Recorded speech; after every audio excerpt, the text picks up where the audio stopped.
On the set, on the scene, welcome back to the Bricks. As usual, Ken Boyer, alongside me, Mr. One Time, Mike Lewis, broadcast from BPR Studios. We back.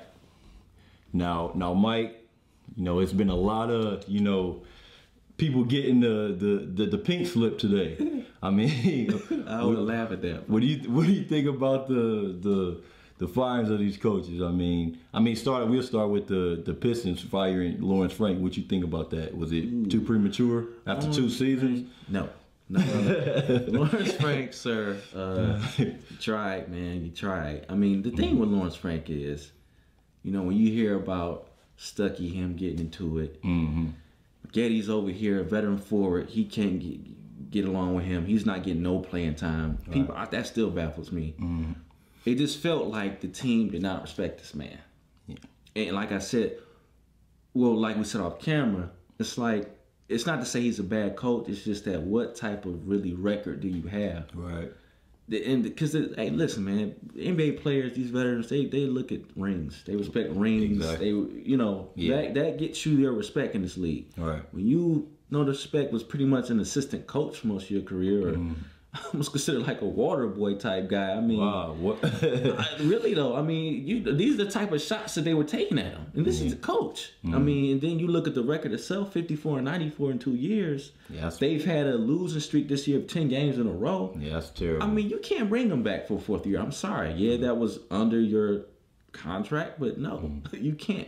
Yeah, you gotta move on, man. Right. Yeah. I feel like, I totally agree with the hire too. I agree with you too. But I feel like it really should have started with Joe Dumars. Man, I feel like you need to relinquish all of that. It makes no sense to just fire Lawrence Frank. It's kind of like trying to just take a cut out of cancer. You know what I mean? You got to overhaul and change the whole thing, cut it all out. You got to take out the whole piece. You know what I mean? So it's kind of like, I feel like he shouldn't be the only one. I feel like it should be a trickle-down effect from Joe Dumars down. Yeah, I don't think it's over either. Because they're still looking like the same team. You got an overcrowded backcourt and just, got Jose Calderon. Now granted, it was for purposes of, clearing cap space and everything like that, cap space. But that just tells you just now getting Tayshaun Prince, the last leftover from the 2004 championship team.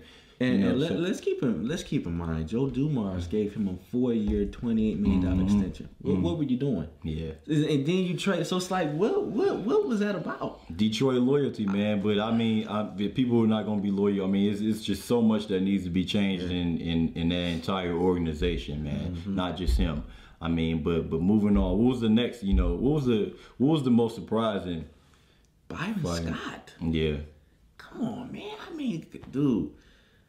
First of all, he takes the job thinking LeBron James is coming back.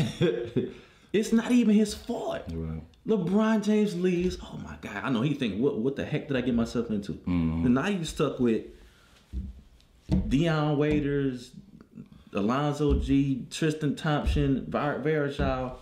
Luckily, to think Kyrie Irving worked up, but he was out. Varejao's been out all year pretty much.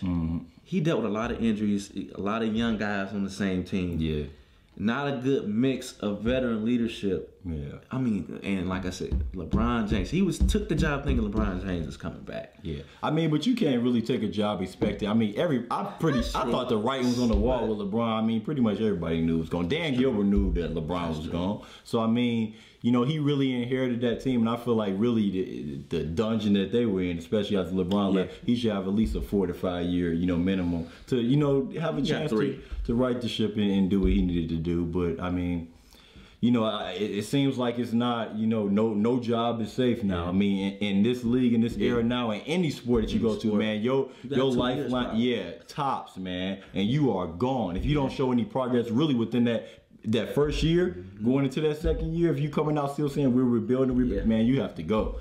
I'm sorry. You see it even with, Jim Harbaugh, first year coming in, playoffs, second year, Super Bowl, this is what it takes, to win in this league. This is how, these are the standards. Yeah. So, pretty much the writing was on the wall, today, and a lot of coaches, they felt the wrath of that. A lot of them had the principles signed away on them. So, we'll be back to talk more about the NBA draft or Oh yeah, whatever.